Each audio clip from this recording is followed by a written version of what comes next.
Good morning, good afternoon, good evening दोस्तों। Kevin sir back from personal tutor, standard 12th geography playlist आप लोग मेरे साथ देख रहे हैं। चैप्टर है ट्रांसपोर्ट एंड कम्युनिकेशन। टॉपिक जो आज हम डिस्कस करने वाले हैं that is railways. Land communication में हमने रेलवेज के बारे में काफ़ी बार सुना है, समझते हैं ये क्यों इतना प्रोमिनेंट है। अगर हम लॉन्ग डिस्टेंस ट्रैवल की बात करें और जब आपका लोड बल्कि गुड्स या बहुत सारे पैसेंजर्स हों तो यूजुअली डेवलप्ड इकोनॉमीज़ और डेवलपिंग इकोनॉमीज़ रेलवे का रुख करती है, because these railroads stretch across a vast distance and form a network so elaborate that it covers virtually every part of a country. Usually metre gauge और broad gauge दो parts में railways divided रहती है हर country में, but UK में एक standard gauge चलता है। रेलवेज की शुरुआत हमारी कंट्री में अगर हम देखें तो ब्रिटिशर्स के काल से हुई थी। लैंड ट्रांसपोर्ट में रेलवेज का एक्सटेंशन प्रोबेबली स्टीम इंजन के विकास के बाद में शुरू हुआ था और फिर तो जैसे कि एक धूम मच गई। आज यूके, जापान, यूएसए और इंडिया इन देशों में commuter trains apart from the freight trains जिन्हें हम मालगाड़ी कहते हैं, इनकी एक तरीके से होड़ मची हुई है, क्योंकि ऑलमोस्ट 13 लाख प्लस किलोमीटर्स में फैली हुई ये लाइनें डेली कम्युनिकेशन और कम्यूट के लिए लोगों को जितना हेल्प करती हैं वो शायद ही दूसरी कोई सी कम्यूट सर्विस हेल्प कर पाती होगी।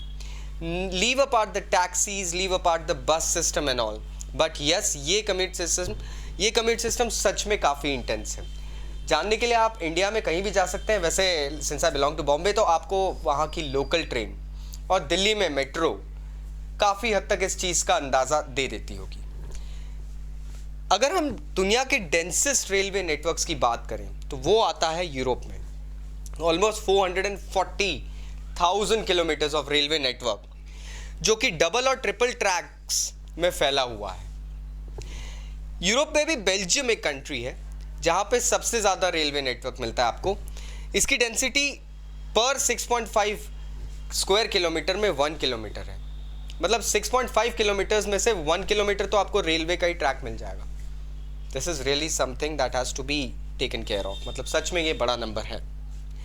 ये इसलिए भी इतना ज़्यादा प्रोमिनेंट है दोस्तों क्योंकि प्रॉबेबली ये वो रीजन है यूरोप में जो इंडस्ट्रियली काफ़ी प्रोमिनेंट है, इंडस्ट्रियली एक्टिव है। जिन रीजन्स में इंडस्ट्रीज़ की बहुतायत होती है उन रीजन्स में ऑटोमेटिकली हमको रेलवे का नेटवर्क काफ़ी स्ट्रॉन्ग मिलता है। हमारे इंडिया में अगर आप छोटा नागपुर रीजन, बिहार, झारखंड ऐसे जगह जाते हैं आपको रेलवे का नेटवर्क स्ट्रॉन्ग मिलता है क्योंकि माइनिंग वगैरह की काफ़ी सारी एक्टिविटीज़ वहाँ होती रहती है।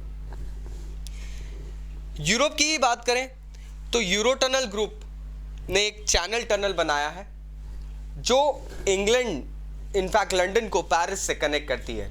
इंग्लिश चैनल जो है उसके पार मेडिटेरेनियन सी जो है, स्ट्रेट ऑफ जिब्राल्टर के पार जाके this actually goes ahead and connects the two countries and then इसके बाद में हम देखते हैं रशिया को। 90% of the total transport done in Russia is done through railways. कारण भी है दोस्तों, इतना बड़ा लैंड मास है कि वहाँ पर अगर आप रोड ट्रैवल की एक्सपेक्टेशन रख रहे हैं तो भाई आपका पेट्रोल, आपका डीजल जो आप फ्यूल कहते हैं उसका एक्सपेंस इतना हो जाएगा कि आपको जितनी डिस्टेंस पे जाना है उसका पेट्रोल एक्सपेंस इतना महंगा पड़ रहा है। सो वहाँ पे रेलवेज पे बात टिकती है। अवेलेबिलिटी ऑफ वुड, कोल, इस कारण से वहाँ कम्यूट काफ़ी ईजी हो जाता है। ट्रांस साइबेरियन रेलवे शुरुआत की गई थी रशिया में जो मॉस्को से व्लादिवोस्टॉक तक जाती थी। ऑलमोस्ट पूरे रशिया को कवर कर लेती है। पूरे रशिया के ईस्ट से वेस्ट पॉइंट तक को ये कनेक्ट करते हैं। टाइम जोन्स बहुत सारे बदलते हैं बट हाँ, रशिया को कहीं ना कहीं एक धागे में पिरोने का काम ट्रांस साइबेरियन रेलवे ने करा है। मॉस्को काफ़ी हद तक क्राउडेड सिटी है, वहाँ अंडरग्राउंड रेलवेज का काफ़ी बड़ा नेटवर्क है जिसे हम मेट्रो कहते हैं। Let's move to North America.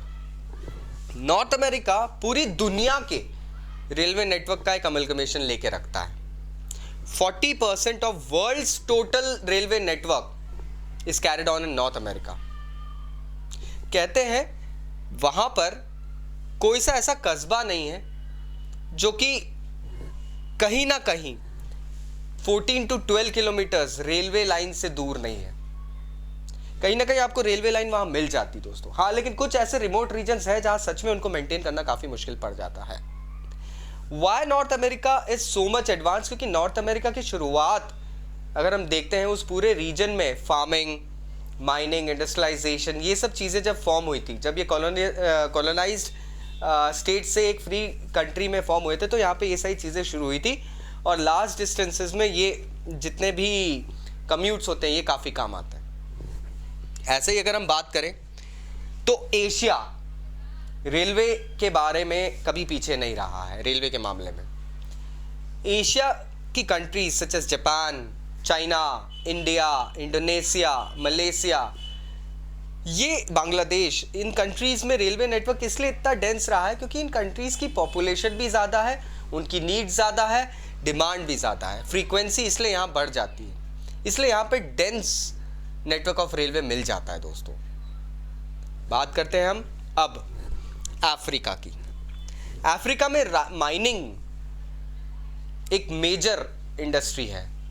इस कारण से वहाँ पर ज़्यादातर जो रेलवे नेटवर्क है वो पोर्ट सिटीज़ को इन माइनिंग सेंटर्स से कनेक्ट करता है. ऑलमोस्ट 40,000 किलोमीटर्स का रेलवे नेटवर्क वहाँ फैला हुआ है. अगर पूरे हम अफ्रीका को देखें दोस्तों तो इतना लगता नहीं है, लेकिन फिर भी कंपैरेटिवली काफ़ी कम नंबर है, जिसमें कि अकेला 18,000 किलोमीटर्स का रेलवे नेटवर्क तो सिर्फ साउथ अफ्रीका में ही बिछा हुआ है. साउथ अफ्रीका में ये इसलिए भी बिछा है क्योंकि वहाँ ब्रिटिशर्स का एडवेंट काफ़ी लंबे समय तक था.